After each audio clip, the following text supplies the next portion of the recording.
1, versículo 21. ¿Ya lo tiene? Amén.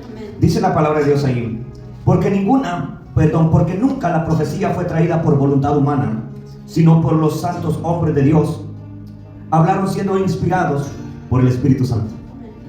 Puede sentarse.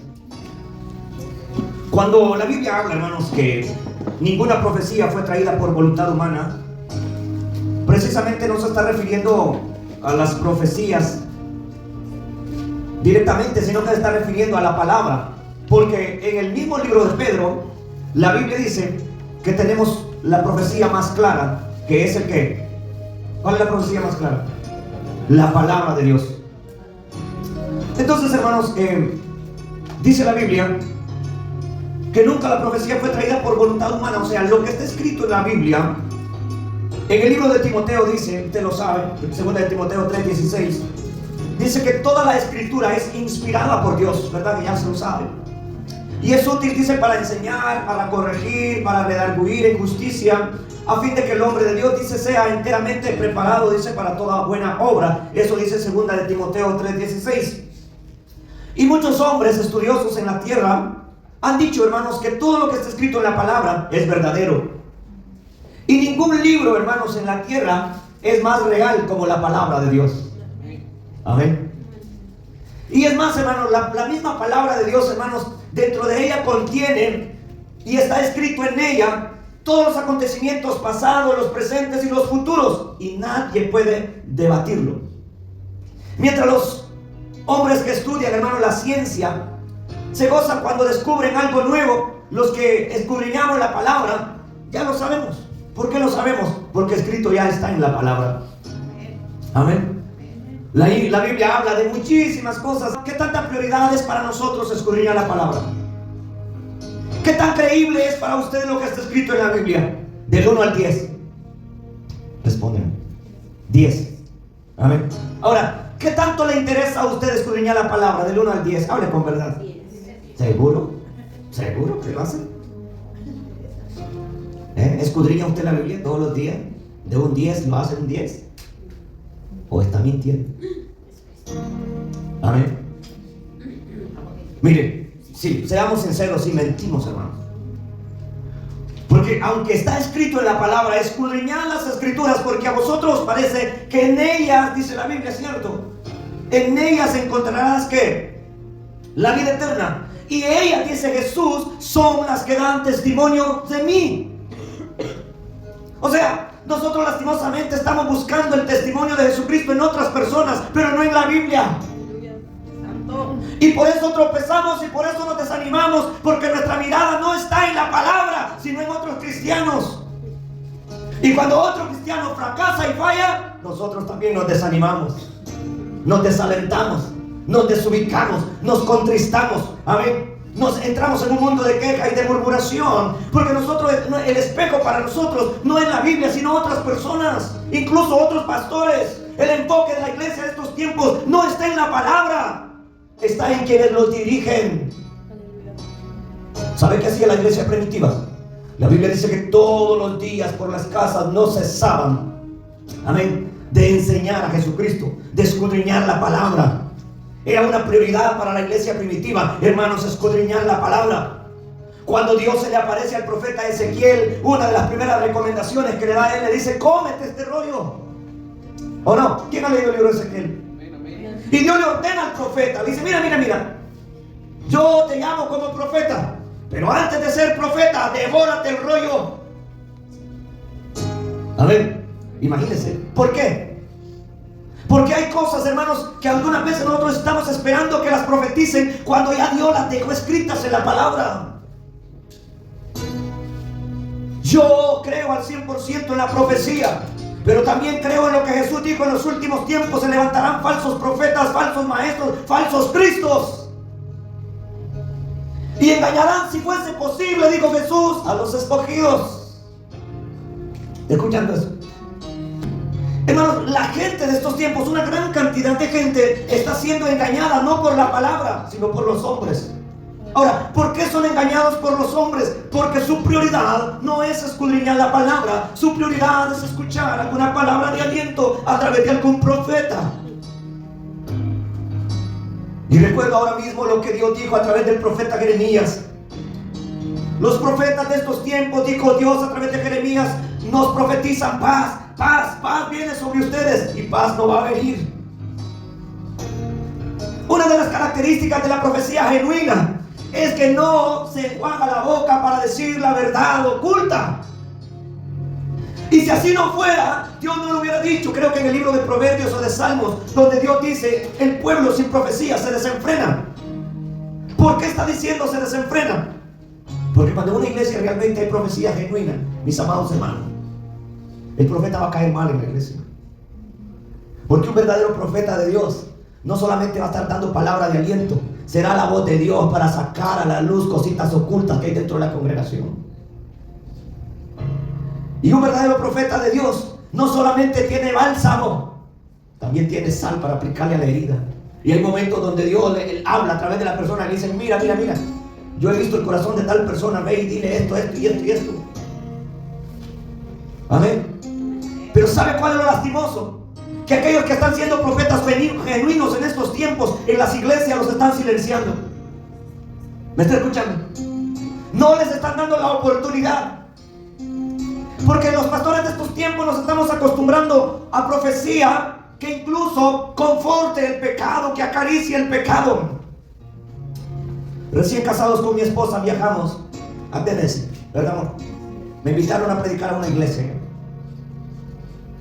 Y recuerdo que allí en esa iglesia hay unos hermanos salvadoreños. Y yo doy testimonio que ese matrimonio se mete con Dios. Que son gente de ayuno y de oración. La hermana es una profeta real de Dios. No de esas que hablan palabras de aliento, de consolación y de todo. Ella va al grano según Dios se lo dice. Y después que yo terminé mi prédica, ella fue a mi esposa y le llevó una de estas servilletas, ¿verdad, amor? Y se las llevó. Y le dijo, estas servilletas te las traigo porque tienes que pasar un desierto y hay muchas lágrimas que vas a derramar. Y no sé qué más le dijo. Y mi esposa se quedó así como pensando. Y yo no dije nada. Ay, Dios mío, ¿de qué desierto está hablando? ¿Lo pasó así o no? Amén. Pero vieron a otros profetas que dijeron, no, yo miro en usted esto, miro lo otro, empoderada con ese hombre, el ministerio, bla, bla, bla. Pero nunca hablaron del desierto. Aleluya. Estamos viviendo los últimos tiempos y necesitamos como pueblo de Dios indagar en la palabra, porque los tiempos que vienen a desatarse sobre el mundo son tiempos difíciles y solo aquellos que reman en la palabra sabrán a dónde ir el día de la angustia. Gloria a Dios. Amén. Ahora, si vamos a la palabra, no a lo que yo digo ni a lo que piensa cualquier pastor, sino a lo que dice la palabra de Dios a mí me dice, escudriñen los espíritus,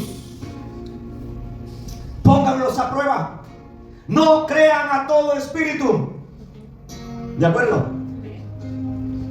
Le digo una cosa, hermano, no todas las iglesias donde nos vamos a meter son iglesias donde Dios se mueve. Y no todos los pastores que se llaman pastores son pastores. La palabra me advierte, y tómelo usted en cuenta, que el mismo diablo se disfraza como ángel de luz. El hecho de que alguien tenga estudios teológicos no significa que está bajo la dirección de Dios. ¿Me está entendiendo? La palabra de Dios en el libro de Pedro a mí también me dice que el pastor no se enseñoree de las ovejas, porque las ovejas le pertenecen al Rey de Reyes, aleluya, al Señor de Señores. Pero vemos ahora en día también una cantidad de pastores enseñoreados de las ovejas, y que cuando las ovejas no hacen algo como ellos dicen, empiezan a declarar palabras de maldición. Y yo los he visto y los he conocido. He visto a pastores que cuando algunos miembros no llevan diezmos, los maldicen. Y se gozan cuando los miembros tienen alguna desgracia. Y dicen, mire, como no le quiere dar a Dios lo que le corresponde, bueno está. Y ojalá le pase mal. ¿Se imaginan? Mientras que el pastor de pastores dio su propia vida sin pedir nada a cambio. Mientras que el pastor de pastores nunca fue prioridad para él el diezmo y la ofrenda. Es más, cuando él manda a los discípulos, les dice, vayan, no lleven segunda mudada, no lleven alforca, vayan y prediquen. En otras palabras, le estaba diciendo: yo me hago cargo. Mi Padre les va a proveer. Ustedes no son mendigos.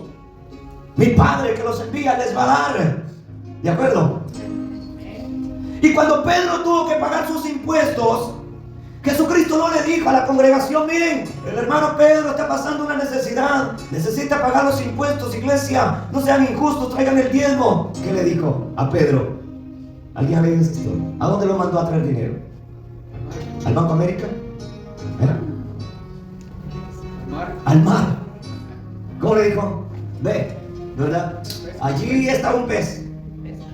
Pesca y agarra, y el primer pez que agarres, ese tiene dinero adentro. ¡Aleluya!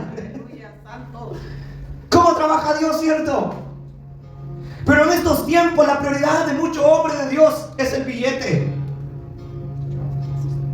el dinero.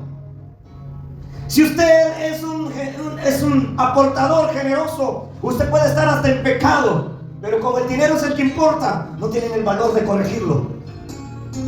Amén. Pero es tiempo que nosotros aprendamos a entender que en la misma palabra de Dios incluso nos dice que si alguien tiene algo en contra de un hermano, cuando se trata de las ofrendas, Dios nos enseña y dice: no, ve y perdona primero a tu hermano, y luego ven con tu ofrenda, porque si no, tu ofrenda no te agrada ante Dios. Ahora, ¿por qué caemos en todos estos líos, hermanos? Porque de pronto no escudriñamos la palabra. Pero es tiempo, hermano, que aprendamos a amar la palabra. Yo sé que todos a lo mejor tienen una Biblia, y si no la tienen física, la tienen en el celular. Mis amados hermanos, es tiempo que le pidamos perdón a Dios por no amar su palabra, y que le pidamos a Él también que nos dé amor por su palabra. Aleluya. ¿Por qué ignoramos las cosas futuras? Porque no escudriñamos la palabra. Amén. Las iglesias de estos tiempos nos hemos enfocado en dar prédicas más fisiológicas o intelectuales que reales o con inspiración divina. Pocos se atreven a tocar el libro de Daniel, el libro de Apocalipsis. Amén. No se quiere hablar ya del arrebatamiento, no se quiere hablar del infierno, no se quiere hablar de la santidad, ¿cierto? No se quiere hablar del hombre nuevo. Todos los mensajes de estos tiempos son más como para mantenernos simplemente, pero no llevarnos al arrepentimiento. Pero si eso no está pasando en la iglesia, mi amado hermano, es tiempo que usted por sí mismo empiece a escudriñar la palabra. ¿Sabe por qué? Porque la palabra de Dios es eterna, y escritos también está en la palabra, y dice que ni una jota ni una tilde. ¿Ha leído ese versículo? Amén. Todo lo que está escrito en la palabra se va a cumplir. Y lo que estamos pasando ahora en día ya estaba escrito en la palabra. Y lo que viene en camino ya está escrito en la palabra. ¿Por qué nos asombra? Porque no lo hemos leído. Amén. Porque no escudriñamos la palabra. Entonces, mis amados hermanos, debemos de aprender a amar la palabra. Léame por favor 1 de Pedro 1:23. Miren lo que dice. Dice que nosotros como hijos de Dios, dice, hemos renacido no de una simiente corruptible, ¿cierto? Sino, dice la palabra, de una incorruptible. ¿Por medio de qué? Por medio de la palabra. Amén. Sí, aleluya. Hermanos, en estos últimos tiempos que estamos viviendo, qué difícil se ha vuelto encontrar una iglesia donde se predica la palabra con un toque que lo meta a usted al arrepentimiento y la alinee. ¿Sí o no? Yo recuerdo, hermano, los predicadores de antes, porque llegaban a mi pueblo, eran sagaces con la palabra. Gente sin estudios, sin bíblicos a lo mejor, pero cuando predicaban la palabra, hermanos, en las campañas al aire libre, uno era confrontado por la palabra. Ahora ya no es confrontado por la palabra, hoy es acariciado por la palabra. Y por lo mismo el pueblo, hermanos, sigue sin afirmarse. Dios a usted lo llamó para reparar portillos, no para dejarlos que sigan igual. Usted sabe lo que significa reparar: quitar todo lo malo y poner las cosas buenas. Y eso duele. Y la gente de estos tiempos no quiere eso, hermanos. La gente quiere estar en la iglesia, pero a su manera, con la corrupción siempre en su corazón. Mis amados hermanos, ¿cómo nos cuesta a nosotros saber que la palabra de Dios posee un poder creativo? ¿Por qué le digo esto? Hay personas que de pronto, hermanos, están atadas por un demonio, y cuando usted les suelta la palabra, no es su boca, es la palabra de Dios que produce un efecto en ellos. Amén, aleluya, sí, Señor. Como yo le he dicho, no es lo mismo que usted le diga a un enfermo en el nombre de Jesús es sano, a que usted le diga, escrito está en la palabra, sobre los enfermos van a poner las manos y los enfermos sanarán. Usted está declarando la palabra. ¿De acuerdo? Amén. No es lo mismo que usted le esté diciendo a Dios, Dios, provéeme, súpleme mis necesidades, a que usted le hable a Dios con la palabra y le diga, Padre amado, escrito está, mi Dios suplirá todo lo que os falte conforme a sus riquezas en gloria. Gloria a Dios. Santo. No es lo mismo que usted le diga, Dios, por favor, Dios, mira que necesito esto, a que usted le diga, Padre, David dijo, joven fui envejecido y no he visto justo desamparado, ni su descendencia que mendigue pan. O sea, qué hermoso es que seamos una iglesia que aprenda, hermanos, a declarar con su boca el poder creativo de la palabra. No es lo mismo que usted le esté tirando aceite a un enfermo, a que usted a un enfermo le declare la palabra y que usted le diga, escrito está en la palabra, lo que es imposible para los hombres, para Dios es posible. Amén, sí, Señor. Eso es orar con la palabra. Por eso todos aquellos que poseemos un ministerio de parte de Dios necesitamos rumiar la palabra. ¿Comprende esa frase? Rumiar. ¿Sabe qué es eso? ¿Sabe qué es rumiar? Mascar, remorder. Lo hace el ganado, ¿cierto? El ganado. Mire, hermano, yo creo que nosotros como cristianos necesitamos tener el carácter de una vaca en ese sentido. Porque las vacas en el resto del día recogen todo lo que pueden y en la noche ellas se echan y están remascando todo el alimento que recogieron en el día. Y Dios a través de Josué dice, nunca se apartará de tu boca el libro de la ley, sino que de día y de noche meditarás en él para que guardes y hagas conforme a todo lo que en él está escrito. Entonces harás prosperar tu camino y todo te va a salir bien. Amén. ¿Cuánta gente ahora en día siendo neófita y declarando y diciendo, yo arrebato, yo lo tomo, yo lo hago mío, y no quiere enderezarse, sigue siendo el mismo cabro, no quiere comportarse como vea, se va a morir declarando y nada va a pasar? Porque a Josué le fue escrito y le fue dicho con tanta claridad que no se aparte de tu boca el libro de la ley. ¿Sabe que la Biblia católica no dice que no se aparte de tu boca? La Biblia católica dice que no se aparte de tu mente el libro de la ley. Pero la Biblia Reina Valera lo tradujeron y dijeron que no se aparte de tu boca. Tiene un poco de lógica, ¿cierto? Ahora, hablemos de Proverbios cuando dice la vida y la muerte están en el poder de la lengua. ¿Qué es lo que más hablamos en nuestro diario vivir? ¿La palabra o cosas sin sentido? Y recuerden lo que Jesús dijo: de la abundancia del corazón habla la boca. No es lo mismo orar a gritos con nuestra propia palabrería a estar declarando la palabra. No es lo mismo estar diciendo, Padre, te ruego que salves a mis hijos, a que usted le diga al mismo Dios, escrito está en la palabra, cree en el Señor y serás salvo tú y tu casa. Amén. Mire, que nada lo haga dudar del poder de Dios. Siga declarando la palabra. Que escrito también está en el libro de Samuel, que Dios no es hombre para mentir, ni hijo de hombre para arrepentirse. Lo que Él ha escrito lo va a cumplir. Gloria a Dios. Amén. Cuando el diablo te quiera hacer dudar, cree solamente que Dios es especialista en cosas imposibles. Cree, por favor, en el poder creativo de la palabra. Hebreos 11:2, que lo tienen. Oh, iglesia, es tiempo que aprendamos a amar la palabra. Yo me gozo cuando mi esposa me mira que estoy estudiando la palabra. A ella le encantan los besos, pero cuando me mira que estoy leyendo se aparta y me deja comiendo la palabra. ¿Qué dice?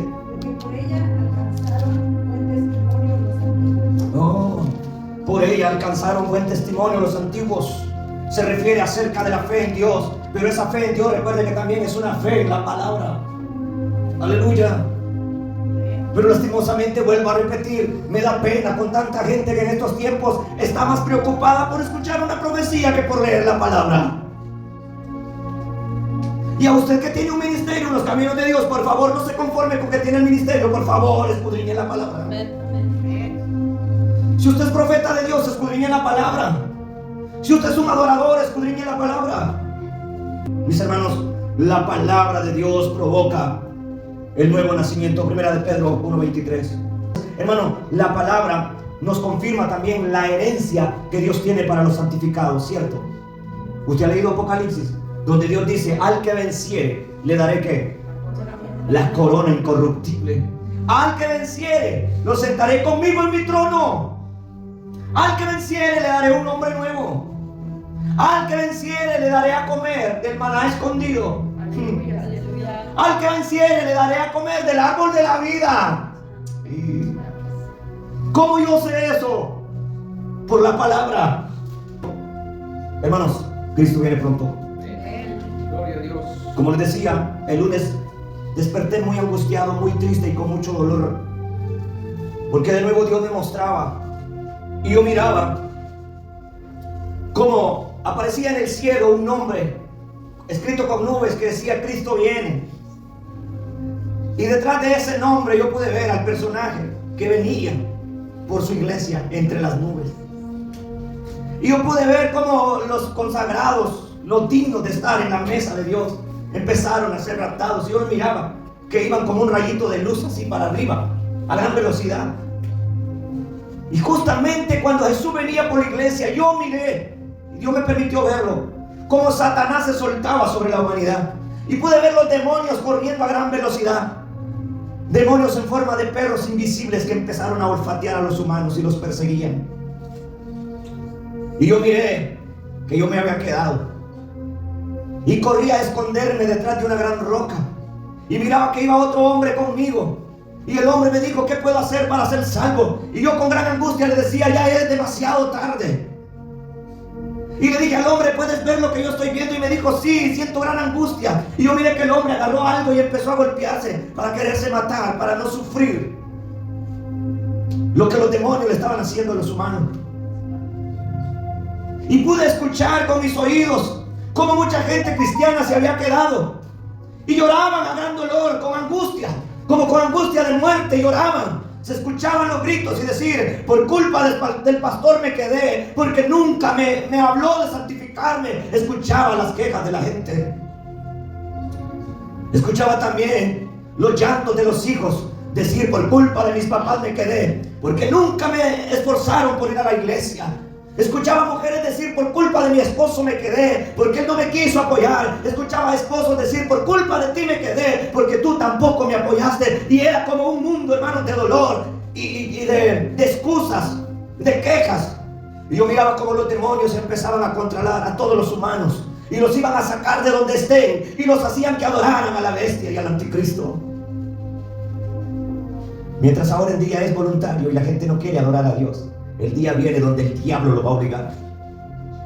Y todo aquel que no quiera adorarlo va a tener graves consecuencias. La Biblia lo dice en Apocalipsis. Amén. Y yo, hermanos, en mi interior yo me sentía tan angustiado. No entiende, ni le puedo explicar el dolor que yo sentía. Algo horroroso lo que yo estaba viendo. Y yo miré que a la misma roca donde yo me había escondido, hermanos, llegó un perro. Que primero fue como en las películas que se ven. Cosas como sombra, como rayo, que pasó así. Y empezó a olfatear la tierra y sentía donde había humanos. Y llegó a donde yo estaba y el perro habló. Y dijo: aquí está otro, vengan a sacarlo. Y cuando el perro dijo así, hermano, yo sacudí mi cuerpo. Y le dije: Dios, ya no aguanto, ya no soporto ver esto. Y me levanté llorando, hermano. Me levanté llorando y dije: gloria a Dios, que no era real. ¿Qué va a pasar ese día? Yo le digo a usted, hermano, no se canse de hablarle de Cristo a su familia. Yo lo vi y es horroroso. Y créanme que así va a ser el control del diablo en el mundo. El internet que ahora tenemos, los teléfonos y todo eso se va a prestar para que el diablo nos rastree. Ya nuestra cara está grabada en la Walmart. En cualquier tienda donde usted va a comprar, las cámaras ya lo tienen a usted grabado. Y ese día, dice la palabra, nadie va a poder comprar ni vender, sino solo aquellos que tengan la marca de la bestia. Qué duro, ¿verdad? Eso va a ser doloroso para la gente que se quede. Hermanos, los invito a ponernos a cuentas con Dios y a amar la palabra. De verdad, amemos la palabra. Tómese tiempo para escudriñarla. Amén. Así como el teléfono nos quita tiempo también saquemos nosotros tiempo para leer la palabra. Pongan sobre sus pies.